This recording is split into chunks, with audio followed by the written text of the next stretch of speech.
June 18th, 2017, a Champions Trophy final at the Oval. India taking on Pakistan. It does not get any bigger than this. And India's record against Pakistan in ICC events at that point, 13 to 2. India absolutely dominating Pakistan when it comes to these ICC tournaments. But the two losses that India have had, both of them in the Champions Trophy. Now, India won the toss and put Pakistan into bat, and Pakistan scored a 338 for 4 at the back of Fakhar Zaman's incredible century. What follows is an absolute nightmare. 0 for 1, 6 for 2, and 33 for 3. India are in absolute tatters. Their top three, Rohit Sharma, Shikhar Dhawan, and Virat Kohli, the highest run scorers for India in ODIs during that era, all back in the pavilion. But you'd think that the game is far from over with India still having Yuvraj Singh, Mahendra Singh Dhoni, as well as Kedar Jadhav in the mix. Not only that, you had Hardik Pandya and Ravindra Jadeja to follow as well. But come the 14th over and India have lost MS Dhoni as well, currently reeling at 54 for 5. That's when Hardik Pandya walks in. What was to follow will go down as the start of an epic journey for one of India's best all-rounders and most controversial cricketers. But before we talk more about that, I need you to hit that like button and subscribe. Let's talk about this lanky kid from Baroda who would have Maggie almost every day for a couple of meals because he didn't have the money to afford a proper meal for himself. Hardik Pandya, right from his childhood days, was an absolute match winner. He played for Baroda right from the age group levels, and in fact, in a Vijay Merchant game in the Under 16 tournament, he scored a mammoth 228 of 391 deliveries as captain to save his team against Mumbai and establish the first innings lead. If this was not all, he also got 3 wickets in that match, and this was just one of many glimpses that Hardik had shown in his age group cricket to show that he was made for something much bigger. It is also no secret that right from his early days, Hardik was one of those players who struggled financially. His father was the sole earner at home, and after his father had a heart attack and nearly had a second one, it was tough sailing for both Hardik as well as Krunal Pandya through those initial years. However, this was changing slowly but surely as Hardik and Krunal both made their way up the ranks in the Baroda circuit. In fact, at a very young age of just around 18 to 19, Hardik Pandya was already a part of Baroda's T20 setup playing the Syed Mushtaq Ali tournament. In the 2013-14 season was where he had breakthrough performances that would eventually lead him to further more heights. Not only was he Baroda's second highest run scorer and third highest wicket taker that season, but he played one innings that stood out amongst all of the matches that he had played, and this eventually led him to that Mumbai Indians camp. It was a 57 ball 82 that he got against Mumbai against the likes of Zair Khan, Praveen Tambe, and Dhaval Kulkarni, all doing fairly well in T20 cricket at that point. It was a difficult batting pitch, but the way Hardik played stood out, and he was the highest scorer from either side in that game, catching the eyes of the Mumbai Indian scouts that eventually led to him getting picked in the IPL in 2015 for the Mumbai Indians. Of course, it also helped that Hardik was an extremely rare breed of Indian cricketer, and that was a fast bowling all-rounder, not something that you come across on a daily basis. From there started Hardik's journey into higher forms of cricket. He had a decent IPL where he got 112 runs and he got a wicket as well, but the work was far from done. When he came back to play the next Syed Mushtaq Ali tournament in 2015-16 was where he absolutely shone, and that eventually got him that India call-up. Hardik in that tournament scored 377 runs at an average of 53.8 including 350s, and if that was not all, Hardik was also the second highest wicket taker for Baroda in that season. And eventually all of this snowballed into Hardik getting a T20I call-up for India in the Australian tour, and that's where he made his debut as well. And Hardik was a complete package. He was someone who batted explosively in that middle and lower middle order. He was someone who could bowl decent medium pace. He bowled at 130 to 140 clicks. And not only that, on top of all of this, he was also an extremely athletic fielder, probably one of the better fielders that India have produced in their entire cricketing history itself. In fact, Hardik had shown so much potential that within 1.5 years of him making the T20I debut, he was also a part of the ODI as well as the test squads. Now here's the thing, right? Up until his test debut, a lot of people just viewed Hardik as this utility player who could ball, bat and field really well. But that perception was soon going to change, and this is something that happened when he played his debut test series. Hardik received his test call-up in 2017 for the tour of Sri Lanka, where he was replacing Karun Nair because of the fact that he could also bowl a bit. And Hardik impressed immediately. In his debut innings, he got a half century, and in just his third test match, he also got his maiden test century. Hardik was also just one of 5 Indian players to have got his maiden first class 100 while playing test cricket. And having watched that 100 live, I remember it being something really special because it is not very often that we would see that sort of knock from someone coming in India's lower middle order. Hardik scored 108 of just 96 deliveries and he shattered a lot of records along the way in that knock. He got 107 runs on that day just before the end of the lunch session, making him the only Indian to score 100 runs in a single session of Test cricket on any day of a Test match. He also broke the then record of most runs by an Indian in an over in Test cricket by scoring 26 runs in a single over. This was also the second fastest 100 by an Indian in foreign conditions and also the second fastest 100 ever on Sri Lankan soil in Test cricket. Through that series, not only had he batted well, but he had also shown how handy he was with his medium pace, and this alone was already enough to put Hardik in comparison with Kapil Dev. Something that seems extremely absurd when we look back at it, but that was the kind of hype that Hardik was creating. That was the kind of cricketer that the Indian fans were yearning for so many years. And a lesser talked about knock that Hardik played in Test cricket that I feel elevated him to an even higher position was his 93 of 95 deliveries in testing conditions in South Africa. India were under pressure at 92 for 7 and Hardik stitched a partnership from there with Bhuvneshwar Kumar, launching a counter attack against a very potent South African bowling lineup, and India managed to get to 209. Although India lost that Test match and eventually the Test series in South Africa, they had definitely unearthed an absolute gem in Hardik Pandya. This was a man who could not only ball at decent pace, get the ball to move, but also someone who used to bat extremely well and especially under pressure conditions. South Africa was one of the most testing places for batters at that point, and for Hardik to come out and play the way he did showed that Hardik was someone who's going to be extremely useful not only when it came to counter attacking but also in the kind of defense that he played. He was extremely solid at that as well. And from here, Hardik also started getting picked for the important tournaments like the Asia Cups, the World T20 and also the Champions Trophy of 2017,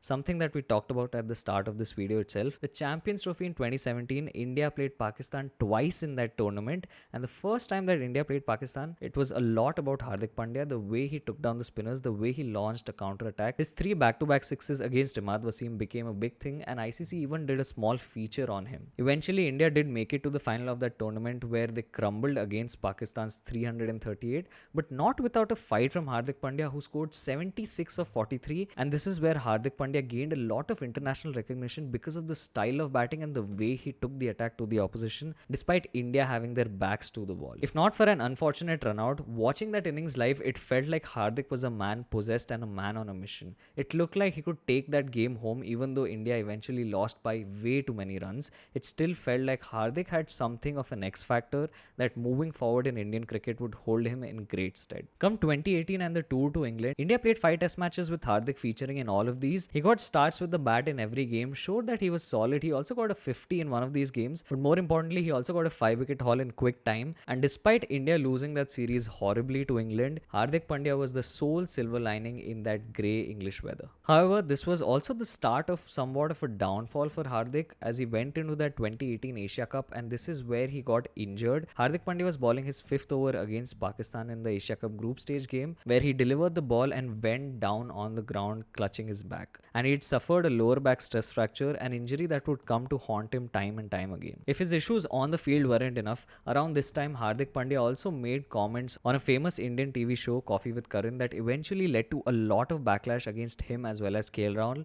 and led to them getting banned for a couple of games by the BCCI. And while the ban was lifted and Hardik Pandya did make it back in time to be featuring in that World Cup squad for the 2019 ODI World Cup, Hardik Pandya was not the same player, was not bowling as effectively as he was before his injury, and he eventually had to go a major back surgery in late 2019, and from there he would not go on to bowl for the next couple of years in the IPL as well as internationally. Because of this, he also missed out on his test spot because India did not deem him fit to play as a pure batter in that playing 11 itself. When Hardik came back in 2020 though, he looked a much more fitter, smarter and stronger version of his previous self, especially with the bat. What he was not able to do with the ball, he was compensating with his batting ability. In the series against Australia where he played a bunch of ODIs and T20s, Hardik was scoring big runs and scoring them extremely fast too. He was coming into pressure situations and closing out games for India. This was the new Hardik that we were getting to see, and if this man could somehow start bowling extremely soon, once again he would be a force to reckon with for the Indian team. And that slowly started happening as well. As Hardik got fitter, stronger, and had more game time, he eventually started bowling as well. In 2021 was when he finally started bowling. Although he was not bowling his full quota of overs in the ODI format, he was able to bowl his 4 overs in T20s and was starting to get extremely effective. But in his 5 years of international cricket thus far, Hardik had not really created the kind of impact that was expected of him, especially the kind of potential that he'd shown. And so a lot of people were in mixed minds about Hardik being picked in the squads, especially now because he was not bowling as much. But this is where something changed in Hardik's career, something that altogether brought a completely different dimension of his cricketing self. I am of course referring to the IPL 2022, where Hardik Pandya was approached to become the captain of the Gujarat Titans, which he took up gleefully and in fact captained them extremely well, leading them to their first IPL title in their debut season. If that wasn't enough, in 2023 Hardik Pandya once again led them to the finals, losing out to CSK, but it was very clear that there was so much more to Hardik Pandya the cricketer than just his ability on the field. Hardik had matured into the leadership role very naturally, and there were already talks of him leading India, especially in the shorter formats of the game. And his IPL success also catapulted his status from just a good cricketer to a cult hero as well. It is safe to say that at that point, Hardik had become the biggest superstar in cricket in India after Rohit Kohli as well as Dhoni. And it was also in line with his character itself. He was an extremely flamboyant cricketer. He showed his emotions on the field and he backed it up with great performances throughout, but there was still a lot in store for this man. Now, with everything going Hardik's way and him finally bowling once again, come the 2023 ODI World Cup, we had a lot of expectations from this man. And once again, cricket is the kind of game that if it's given you a lot, it's also equally possible for it to take those things away from you very quickly. Hardik has been on the receiving end of this a lot of times, and the 2023 ODI World Cup was the exact same situation. Kapil Dev, in an interview just before the World Cup, had spoken about how Hardik needs to be mindful of his fitness and injuries, and that India would really hope that he doesn't get injured in major tournaments. But this is exactly what happened in the 2023 ODI World Cup. Hardik, once again looking in good touch with the bat as well as the ball, suffered an ankle injury that would rule him out from the rest of the tournament, and it was at this point frustrating not only for Hardik Pandya the cricketer, but also all of the Indian fans around him supporting him, because every time this man was starting to look good, he would get some or the other injury, and every time we needed him the most, he would sort of fizzle out from a tournament. And if people thought that this was rock bottom for Hardik Pandya, the 2024 IPL season was an absolute roller coaster. In the IPL of 2024, Hardik Pandya was released from the Gujarat Titans and made his comeback to his former franchise Mumbai Indians. However, the twist was that Hardik Pandya was now being looked at as a captain for Mumbai Indians,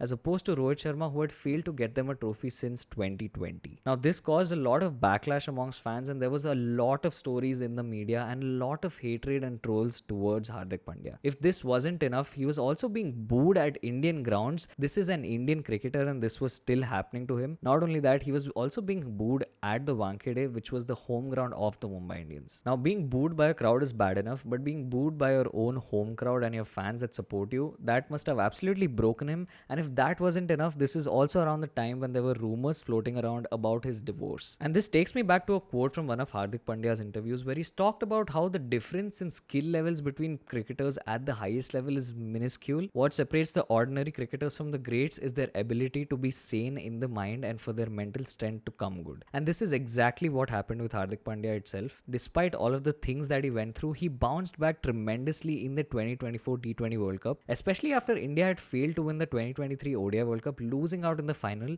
A lot of hopes were riding on this 2024 World Cup, and India were once again in a pickle in the final. This is where Hardik Pandya stepped up, got those crucial wickets of Henrik Klaasen and David Miller to finally end India's ICC trophy drought, with them winning the T20 World Cup after 17 years. Hardik was an immense contributor in the tournament, taking 11 wickets at an economy of just 7.64. Not only that, he also scored 144 runs in the tournament at an average of 48 and an even more impressive strike rate of 151. And this is the kind of redemption that cricketers or athletes dream of. For him to come back from all of those lows and the ups and downs in his career to finally winning that 2024 T20 World Cup, Hardik would have been on an absolute cloud nine. And we fail to realize at times how important Hardik is to the balance of this Indian setup, and now how important a part of the core group and leadership group he is as well. Hardik is one of just 8 all-rounders in the ODI setup to have the double of 1,500 plus runs and 50 plus wickets since 2016. In the T20I setup as well, Hardik has the same double and is just one of 6 players to achieve it. Not only that, he's the only fast bowling all-rounder in this list in T20Is and only one of two fast bowling all-rounders in the ODI list. And if this doesn't show the importance of Hardik to this limited over setup, I do not know what will. This of course was Hardik's career up until 2024-25,